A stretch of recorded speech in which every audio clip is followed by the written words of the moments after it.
Buckingham Palace, 1947, reads the caption, and Episode 1 of The Crown takes us straight inside it to discover the cancer-stricken King George VI leaning over a lavatory bowl, painfully coughing up his life's blood. The king is dying, make ready for the Queen. Kneeling in the palace throne room is Lieutenant Philip Mountbatten, RN, lean and threadbare in his wartime uniform, ready to be ennobled before his wedding to Princess Elizabeth the next day. The Lord Chancellor, the Earl Marshal, and a row of stern establishment faces look on as the ailing monarch takes hold of the sword that will transform his future son-in-law from commoner to royal, their eyes darting with alarm as the king starts to stutter.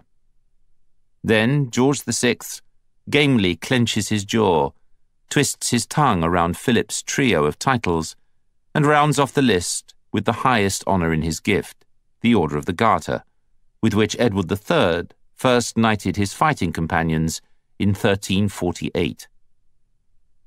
His Majesty has been pleased to authorise the use of the prefix His Royal Highness by Lieutenant Philip Mountbatten, reported The Times next day, 20th of November, 1947, and to approve that the dignity of a dukedom of the United Kingdom be conferred upon him by the name, style, and title of Baron Greenwich of Greenwich, a tribute to Philip's naval background, Earl of Merioneth, a nod to Wales, and Duke of Edinburgh, a traditional royal dukedom and a compliment to Scotland. The king touched Lieutenant Mountbatten on each shoulder with a sword as he knelt before him in the ceremony of the accolade of knighthood and invested him with the insignia of the Order of the Garter. Which is all pretty much as we see things on the screen. The foreigner had been made familiar, with just one difference. As a prelude to the investiture scene, we watch His Royal Highness Prince Philip of Greece and Denmark renounce his Greek nationality and all foreign titles to become a British citizen. The obscure and dubious foreign prince becomes a brave British war hero in front of our eyes. In reality, however, Philip had already become a British citizen earlier that year via the routine, form-filling legal process, and certainly not inside Buckingham Palace.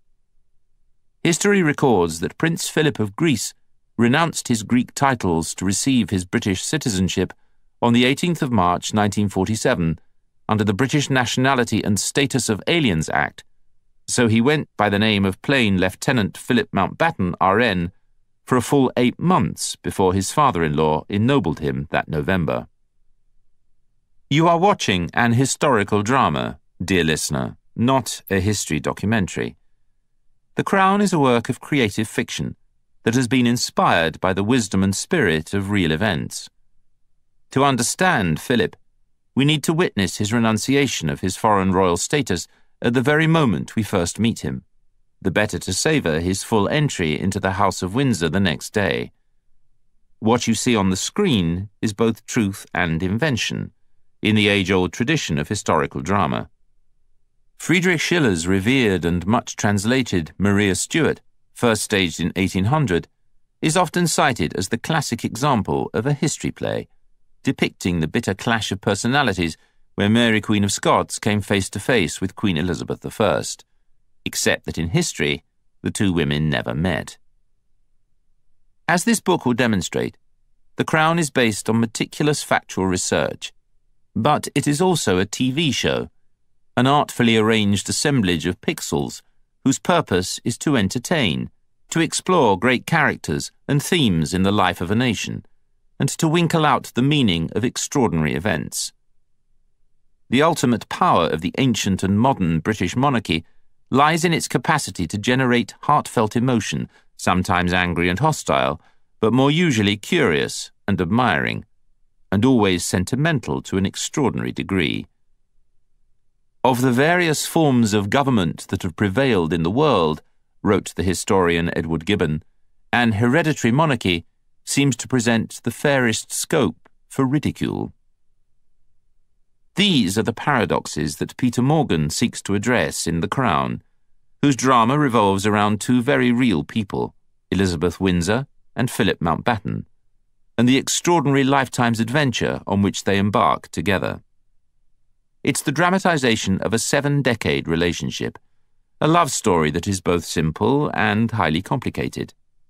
So that is why episode 1 of the series does not begin with the accession of Queen Elizabeth II in February 1952, nor with her solemn crowning in June the following year, grand constitutional landmarks though both events were.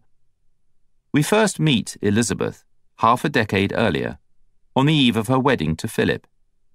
In reality, neither of the couple has ever been quite sure precisely where and when they first met, but they do recall exactly when they first took serious notice of each other.